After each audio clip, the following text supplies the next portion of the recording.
Hey guys, welcome back to my channel. So today's going to be a little sculpting video.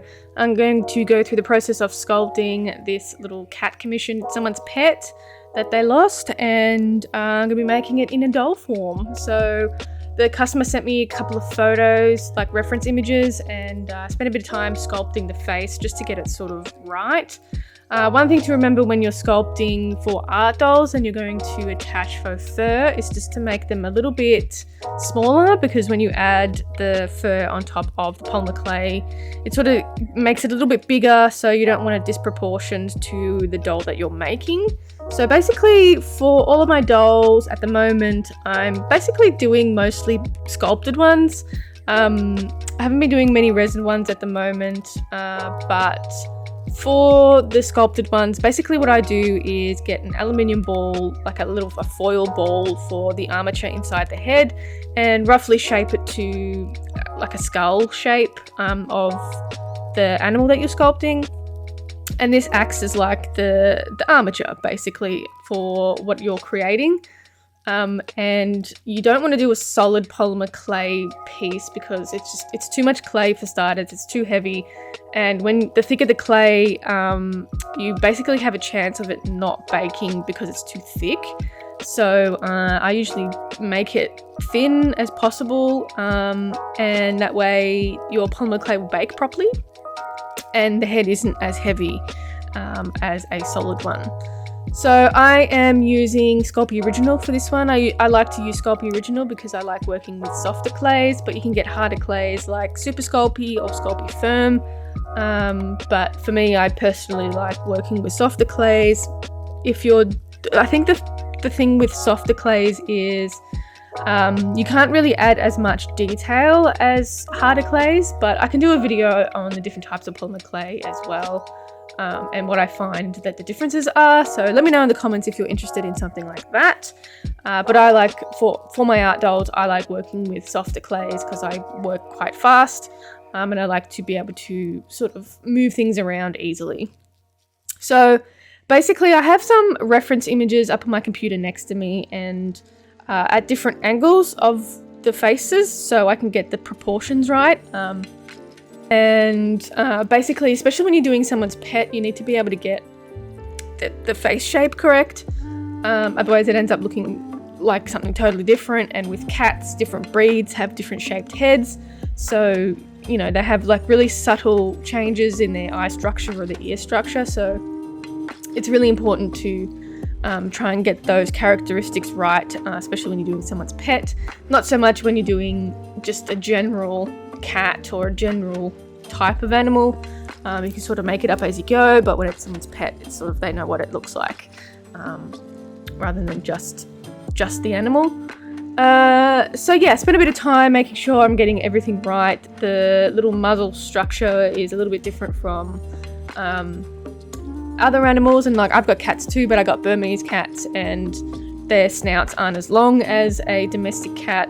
So I can't really use them for references. I can use them a little bit, but not really, because their faces just aren't the same.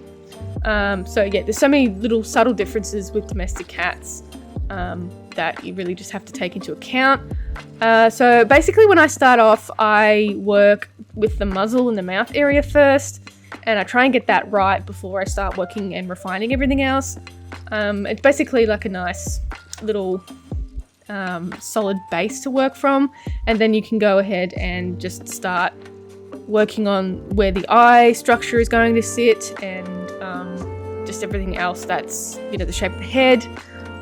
For this little character, I use glass eyes for basically anything that I sculpt. I put glass eyes in, so these are little capuchon eyes. I have a video on my Patreon if you want to know how I make these eyes. And they are glass, so it's okay to put in the oven. I always bake it at a low temperature, because sometimes glass can have a weird reaction, but I've never had one. And yeah, just basically creating the eye wells and creating the shapes behind the eyes to make the direction of the eyes sit correctly. And for my eyes, I kind of just sculpt them using like a piece of snake clay and making the eyelids that way, and then slowly building up around the eyes to create the characters. So this little snake here acts as basically an eyelid, and you can create different sort of expressions with really subtle movements as well. So I spent a bit of time. I just basically got the structure down, and I can start refining everything once all of the sculpting has been done around the eyes, all the characteristics have been done. I can start doing all the little subtle things once all that's on.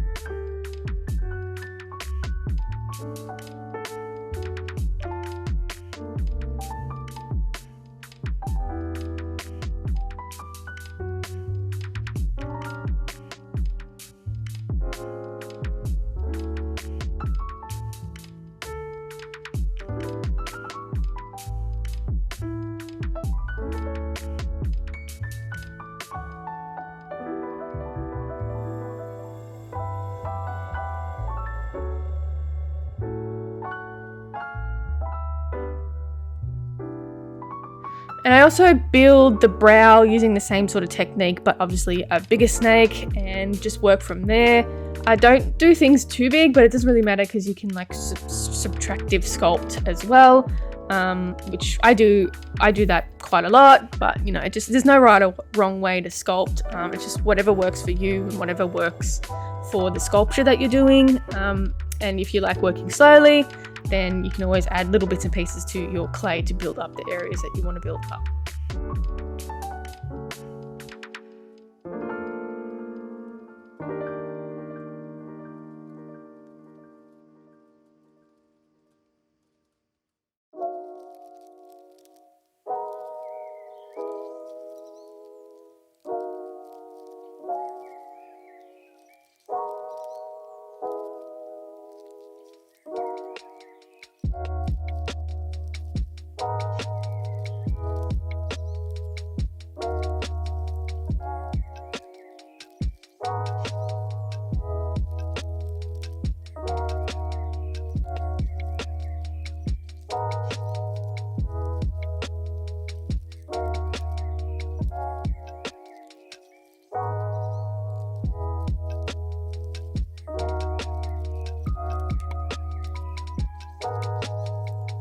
So at this stage, I'm building up all of the structure around the head and wanting to build all of the areas that need like muscle tones or need a bit more thickening up.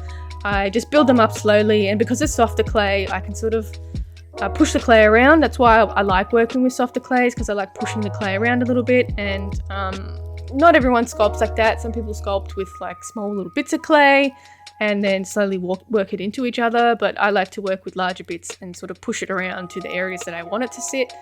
And I can also build up on the other areas that need a bit more building up as well, and I can smooth it out a bit easier. So basically the back of the head that I'm doing now, I'm adding a larger piece because I wanted the top of the head a bit more pronounced, and it was just a little bit too short for my liking and for the way the structure of the head is.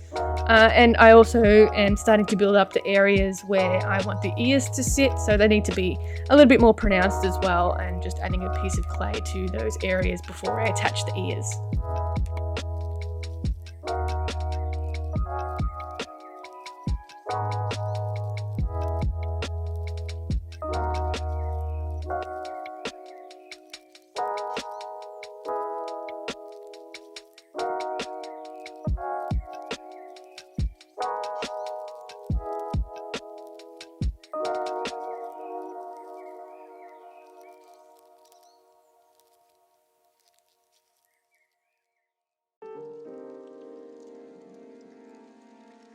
The ears are always a tricky one to get done correctly and symmetrical. So basically I just roll out 2 balls of polymer clay the same size and just start trying to sculpt something that looks pretty much the same. And because you've rolled out the piece of clays at the same size, there'll be the same amount of clay that you can play with, and hopefully will turn out the same thickness and shape. Obviously when you're doing different sides, you have to get the curves correct, because sometimes ears are longer at one side and shorter at the top of the head. So for example, this cat, longer on the side and shorter at the top of the head. So you need to take that into account. But because you've rolled out the piece of clay that is the same size, hopefully they will turn out the same size. Getting the positioning right on the head is always difficult as well, because you want them to be symmetrical, because the ears are placed symmetrically on the head. So always get some reference images, especially if you're sculpting someone's pet. Just ask for reference images of all different angles of the head. I find that really helps me. And then blending them into the rest of the head. So that's why I like using the softer clay. It's really easy to blend in, especially when you're doing these smaller bits. And it's just easy to get in with a small tool and sort of blend it around and make it nice and blended.